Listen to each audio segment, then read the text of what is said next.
Random House Audible presents Eboys by Randall Stross.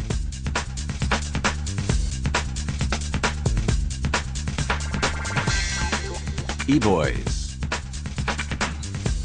The right answer. The guy. No special emphasis on either the or guy, but no intervening pause either. The guy. That's the person needed to head a startup once it has grown beyond a seed. To wit, a stud. Ideally a big honkin' stud, or a total fucking stud. He, or yes, she, will not lack for balls, at least in one sense, but in another will work his nuts off, or his ass off, these being valuable pieces of anatomical real estate. You never hear works his index finger off. A high hustle guy. A total can-do guy. A winner. Smart. Someone with integrity off the charts. Scrappy. A kick-ass dude.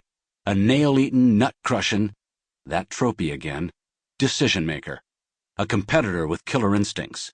Someone who attracts and hires A's. Unafraid to hire above himself. A player. A hitter. Finding the guy, finding the right answer, for companies in need, was Dave Burns' world for 10 years. Thanks to happenstance, Burns' career as a search guy had begun at the age of 22 in cold call hell. Freshly graduated in 1985 from a small school, Bryant College, with a business degree, he had an appetite for work.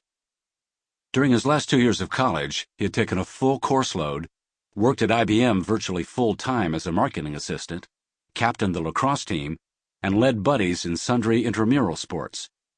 And in what in the 1980s was defined as the back half of work hard, play hard, the lock and load party, for example, the dorm door was locked, and a concoction of liquor and Kool-Aid that filled a giant garbage can in the room center was drunk until every person was loaded. He had his coterie of mates, to whom he was fiercely loyal. But outside that circle, he was not a gregarious person.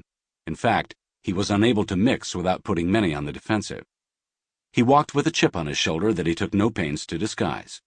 He had a particular aversion to anyone whose status derived from inherited privilege. A college friend would later liken his attitude to that of a ghetto-hardened tough. If it was given to you, don't think you're better than me. His own family had prospered from blue-collar roots, working for General Motors.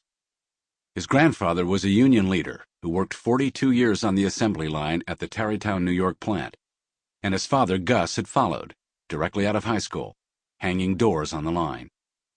While Dave Byrne was growing up, his father worked the swing shift.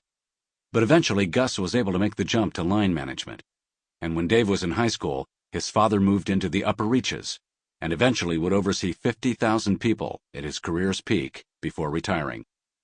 The ascendance of this high school graduate happened too late for his son Dave to think as ambitiously as he might have about where to take strong grades when applying to college, and too late for Dave to change his own sense of class status.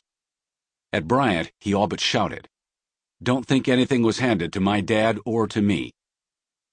Graduating from a small school without the national reputation of an Ivy, he was at a disadvantage for entree to the most promising career tracks in business. Resolved to gather the experience and money he would need in order to obtain a Harvard MBA, the instrument that would give him parity, he spoke with anyone he could think of about entry-level positions. He was introduced to Chuck Ramsey, an executive recruiter at Sales Consultants who worked with technology companies. Ramsey was willing to overlook the fact that the kid did not even know what a recruiter did, and give him a try. Hiring Dave Byrne was not an especially expensive risk.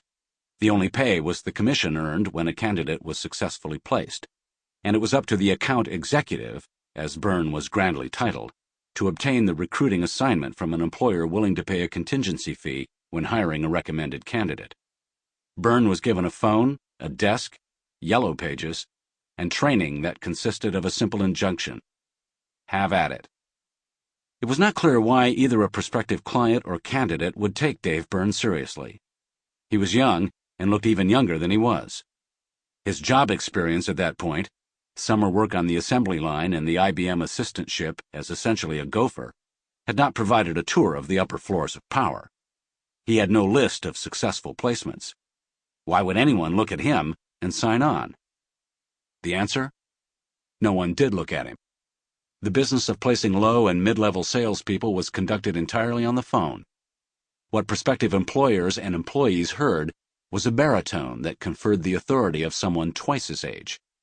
He was a quick study, put in more hours than anyone else, talked his way into assignments, and found recruits. Because debt was anathema to him, he had started with the intention of first saving up enough to pay for business school, and only then applying. But commissions rolled in, almost instantly. After only 6 weeks on the job, the kid had suggested to Ramsey, 21 years his senior, that the two should leave their employer and start their own firm. Ramsey demurred. Byrne did sensationally, and the savings were in place in months, not years. He had simply leaped over the stepping stone of business school to the other shore. A little more than a year later, Byrne finally persuaded Ramsey to join him and start their own search firm, which would exclusively serve clients in high-tech businesses.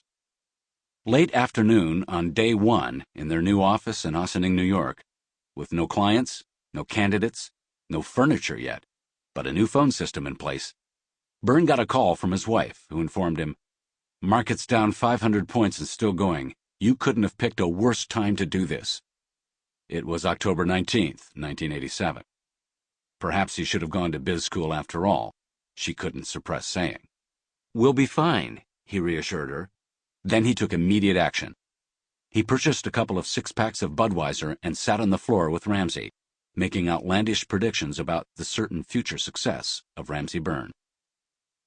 When narrated by Byrne, the firm's beginning on that forlorn day in October 1987 was the low point, and Ramsey Byrne's conquests, with ever higher profile search assignments, were a string of triumphs comprising an ascending slope.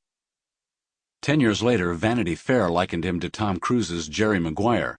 For the search for Microsoft's chief operating officer, he placed 400 calls, put 79 candidates on his long list, conducted 29 face-to-face interviews, and showed 5 people to Gates, and wrote that he had almost single-handedly turned headhunting into as quasi-glamorous a field as Hollywood agenting.